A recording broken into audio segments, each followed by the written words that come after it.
Hallo alle! In this video, we're going to be looking at what are called Wechselpräpositionen or two-way prepositions.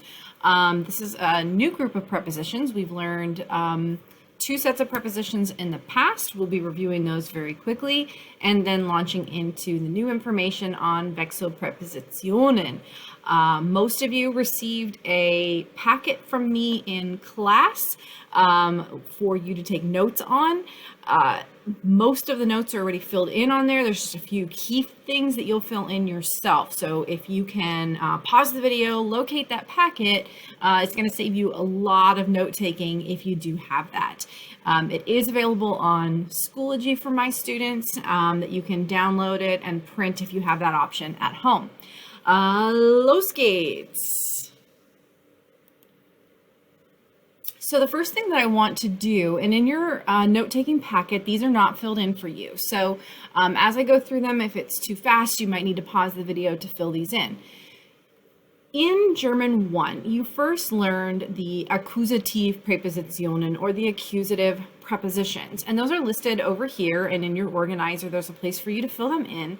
And they were that durch, ohne, gegen, für, and and we used that acronym dog fu. So we had that dog doing kung fu, the dog fu, durch, ohne, gegen, für, and And as you have previously learned and we have practiced and worked on, the next word in the sentence following durch, ohne, gegen, für, and take the accusative case. We'll look in a few minutes at definite and indefinite articles, but if you think about it, if we had a der word, it would change to den if it followed durch, ohne, gegen, für, or and then at the beginning of German 2 this year, we learned the Dativ Präpositionen or the dative prepositions. And they are listed here for you to fill in on your notes chart. Aus, außer, bei, mit, nach, seit, von, zu, and that leftover little guy, gegenüber. And the meanings are listed there for you. Again, these should be pretty familiar at this point because we've been practicing them for a few months now in German 2. And then just remembering that whatever word follows one of these dative prepositions is going to take the dative case. So if we had a der word, and we'll look at the chart in a moment, but hopefully you're becoming familiar with this, der would change to dem if it followed aus, außer, bei, mit, nach, seit, von, zu, or gegenüber. And remember, I had that little song for you for the dative prepositions to the Blue Danube Waltz. Aus, außer, bei, mit, nach, seit, von, zu, aus, außer, bei, mit, nach, seit, von, zu, and then we just throw gegenüber in there. So we have the dog fu prepositions, durch, ohne, gegen, für, and we have the dative prepositions, aus, außer, bei, mit, nach, seit, von, zu, and these are separate groups where the accusative prepositions always take the accusative case and the dative prepositions always take the dative case. In this lesson, we're going to be learning a new set of prepositions that do something a little differently. So, as I just said, some lesson overviews. You have already learned that prepositions in German always take a specific case. However, in the case of the 9 prepositions that we're going to be working on in this lesson, these are called two-way prepositions because they either take the accusative case or the dative case depending on how they are being used. And I will expand on that in the video. Just to be sure to point out, prepositions are difficult in any language. And we are definitely at that point where you can't just translate word from English into German. And prepositional phrases is a place where it does become really important to learn them in context. So some of the things in your packet that you received have these prepositional phrases in context because they do change their meaning a little bit when they're used in context in certain situations in German, which makes them a little bit difficult to master, and why we keep practicing them, that practice and repetition over time to really get them down. So when I was in high school, my German teacher was Frau Schmidt. And I remember when we learned these, Frau Schmidt went up to the chalkboard. Yes, this was a really long time ago, guys. We had chalkboards. And she drew this gigantic number 9 on the board. And we were like, what is she doing? And then around the number 9, She placed these words, the words that you can see on the screen right now, and you have these in your packet as well. And the position of these prepositions around the number 9 tells us what they mean. And then these are the 9 prepositions that are considered the Wechselpräpositionen, or two-way prepositions. And on the next slide, I will clarify 100%, and in your packet you see it as well, what each of these means. But we have for, in front of, über, above or over, auf, which means on as in on top of, in, which means in or inside. Zwischen is between these two parts of the top part and the bottom part of the 9, and that means between. Unter, under. On is hanging on the side of the 9, because this on means on a vertical surface, so like hanging on the wall. Neben, next to or beside, and hinter, back there, behind. So these 9 prepositions are what we're going to be looking at in this lesson and working on as we do practice with the Wechselpräpositionen. And here you can see them filled in, and you'll want to make sure that you take these down in your notes. An, auf, hinter, in, neben, über, unter, vor, und zwischen. So pause the video and make sure you have those down in the correct places next to each of the meanings. And there are multiple meanings for most of these prepositions.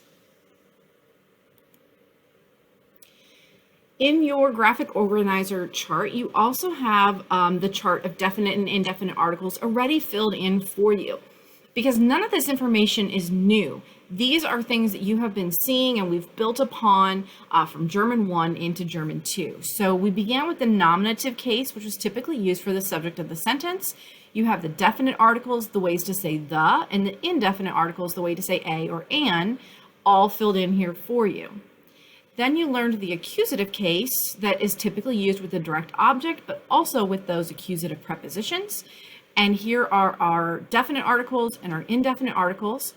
And as you hopefully know now, the only one that changes is our masculine. The der changes to den or ein to einen.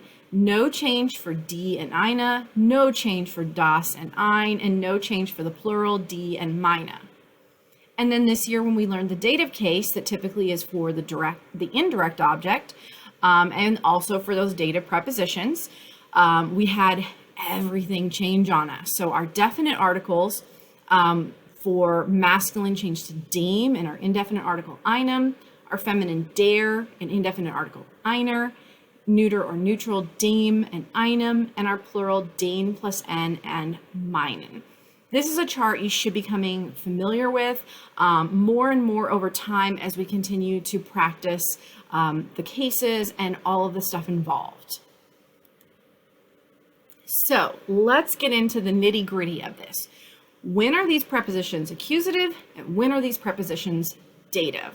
So the easy answer is they are accusative when there is motion, but motion that shows a change of location. So for example, we ask the question where to, wohin. So where are you going to? We don't always say the to in English. Where are you going? Has an implied to. Where are you going to? Which is the question word wohin in German. So the first example, ich gehe in die Stadt. I go into the city. This is accusative because there's a change of I'm here and I am going to this place. It's going to be accusative with the preposition in. Second example, ich fahre hinter das Kaufhaus. I drive behind the department store yet. I'm not there yet. I'm driving from out here in the parking lot to behind the department store, changing my location. So it would be accusative, hinter das Kaufhaus. So anytime we have these 9 prepositions in, an, auf, vor, hinter, über, unter, neben, and zwischen, we have to look at the verb in the sentence. Is there a change of location? It's going to be accusative. So you can probably make that leap. Then on the next page, we're going to say no change of location will be dative. There are a few verbs that can be tricky for people because we don't always think about them as a change of location. And these include when you are placing or putting items in certain places. For your purposes, stellen, stecken, legen are the ones that we've seen before or are seeing now that involve placing and putting. For example, ich stelle den Teller auf den Tisch. I put the plate on the table. The plate isn't there yet. It's in my hand and I am placing it on the table. So it's going from being in my hand to not being in my hand on the table. So it's considered a change of location. Ich stecke mein Heft in meine Schultasche. I put my notebook in my school bag. My notebook's not there yet. It's still in my hand and I'm placing it in my school bag or my backpack. So it's considered a change of location. So stecken, stellen, and legen can really throw people off. And I do caution you, like in your notes packet, put a star, highlight this, really make note of this situation because stecken, stellen, and legen do trip people up very, very commonly because you don't really think of putting as a change of location, but you have to think about it. It's in your hands and you're putting it somewhere else, so it is changing its location. And as I just said, our dative situations will be where there is no motion or no change of location. So let's look at a couple examples of that. We ask the question, wo, where, not where to, now where. So I might say, ich wohne in der Stadt. Where do you live? Wo wohnst du? Ich wohne in der Stadt. There's no change of location. That's where I live. My house is in the city. My house isn't moving. My house is in the city. Ich wohne in der Stadt. Or, ich sitze auf dem Tisch. I am sitting on the table. Wo sitzt du? Where are you sitting? Ich sitze auf dem Tisch. I'm stationary, seated on the table. So those are going to be our dative situation. So we had die Stadt before, and in the dative case, die changes to der, which gave us this in der Stadt. Der Tisch, der changes to dem in the dative case, so auf dem Tisch for on the table. This one has a tricky aspect to it as well. If there is movement within a location, the preposition takes the dative case. So what do I mean by that? Ich laufe in dem Park. So I decide to go on a run and I go to the park and I'm running in the park. The whole time that I'm running, I'm inside the park. So even though my location is changing from point A to point B to point C within the park, maybe on a trail, the whole time I'm running, I'm in the park. So it's considered dative because I'm in the park while I'm running. Ich laufe in dem Park. If I were outside of the park running into the park, it would be accusative. Ich laufe in den Park. So you can see how these can be confusing, and they do take time and practice and repetition to kind of figure them out. An easier one to think about, though, is schwimmen. So ich schwimme im See. I swim in the lake. The whole time you're swimming, you're in the lake or you're in the swimming pool.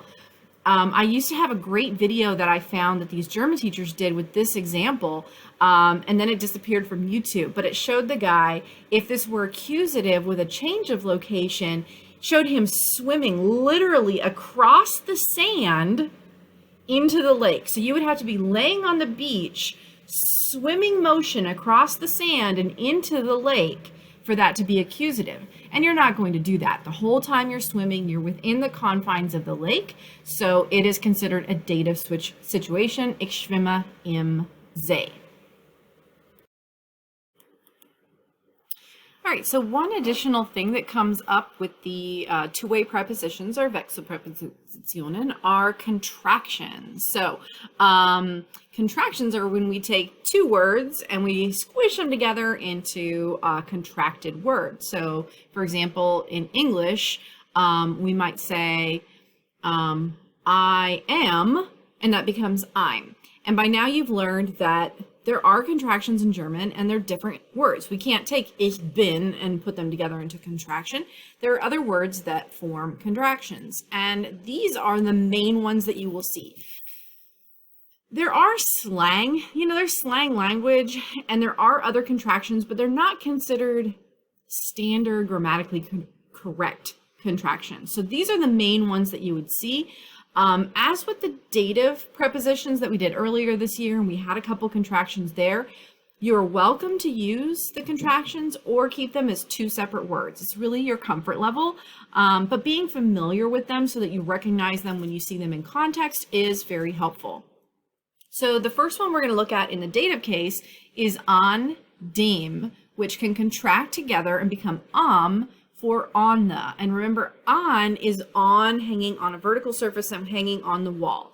So I could say, on the with if something is hanging on something. I can also take in dem and it can become im, meaning in the. So back in German 1, you started seeing this in and im, and it wasn't explained to you because there were a lot of steps to get to explain. And sometimes you guys have gotten into this habit of putting im where it should just be in. So it's important to know now that im is a contraction of in and dem, meaning in the. So if we're saying I live in Carlisle, it would never be im, because we don't say I live in the Carlisle. It's just ik wohne in Carlisle. So starting to get that distinction down for where im comes from those two parts in dem. And then the standard accepted accusative contractions are on das becoming ans, on the, and in das becoming ins, in the. And you've seen ins a lot. So back in German 1, when you started learning about like things that you do in your free time, anybody think of the phrase, ich gehe ins Kino, I go to the movies. So ins means in the, but it can also mean to the, which is why I said earlier in this video, prepositional phrases are challenging and you can't just translate word and get there. So it's going to be really important that you look at the prepositional phrases provided in your handout to see a lot of these in context. And we did a preview assignment where you saw them in context as well. The last thing that I want to look at with you guys is, again, talking about the importance of the verb in the sentence. Everything with two-way prepositions comes down to what is the verb in the sentence? What is the action going on? Is there a change of location? So I'm accusative. Is there no change of location? So I am dative. And that's the key, the verb. You've got to look at the verb in your sentence to know accusative or dative. I pointed out some tricky verbs earlier on. These are in your organizer. Circle it, highlight it, whatever you need to do so that as we're doing practice, you look at this part of your notes and you look at these key verbs that take the accusative. So legen, stecken, stellen, those all mean to place or put. And then sich setzen, to sit down. Because you're not seated yet, you're in the act of sitting. So you're going from standing to seated, which can seem tricky. Because on the other side of that, we have liegen, we have sitzen, and we have stehen. So I would ask, where are you sitting? I'm sitting on a chair, would be dative. Where are you going to sit down? You're not seated yet. You're going to be in the act of sitting down. I am sitting myself down on that chair would be considered accusative. So tricky, highlight whatever you need to do to make those stand out in your notes. So as always, if you are stuck and have questions, bitte schick mir eine E-Mail und ich werde dir helfen. I have provided a couple extra videos on two-way prepositions on our Schoology page so that you can use those as references. Take a look at them. If you need more explanation, you can do it. I will talk you through the exercises a little bit at a time and we will get there. So, tschüss, bis zum nächsten Mal und viel Glück damit. Tschüss alle!